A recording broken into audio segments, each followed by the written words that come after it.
Il y a le risque de tomber vraiment dans une empathie peut-être mal cadrée, etc. Il y a aussi l'autre risque. Les interprètes, ce sont des gens, dans la plupart des cas, si ce n'est pas dans la totalité des cas, des gens qui se sont installés, qui sont intégrés en France, qui mènent un mode de vie honnête de façon générale et qui vont s'indigner, qui vont ressentir en tout cas une sorte d'indignation de par le fait que des compatriotes salissent la réputation du pays. Le devoir de l'interprète, mais qui est un devoir, mais qui est un art aussi, je pense. Donc le devoir, c'est bien sûr la neutralité. Enfin, c'est lorsqu'on a l'impression, en tant qu'interprète, qu'on n'existe pas, que les personnes dialoguent entre eux sans notre... je vais parler pour moi, sans que j'intervienne. Et vraiment, j'ai eu droit, figurez-vous, à ce compliment-là des gens, des professionnels qui m'ont dit « mais j'ai oublié votre présence en fait ».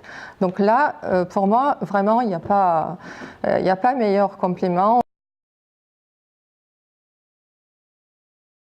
L'attitude de certains, moins souvent des juges, moins souvent des magistrats, parce qu'ils ont une compréhension quand même poussée maintenant de ce que c'est notre métier, mais ça arrive qu'il y ait des prévenus c'est normal, parce qu'ils cherchent toute possibilité pour accrocher l'interprète, pour dire que tout est dû à une mauvaise traduction. D'ailleurs, ça, c'est un classique.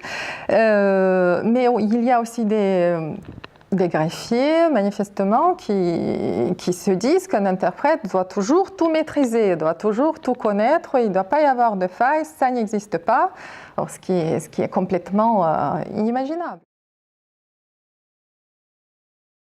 Alors, le problème du traducteur, c'est qu'on lit bien sur le visage de la personne qui interroge, donc respectivement ça peut être l'OPJ ou le juge d'instruction, etc.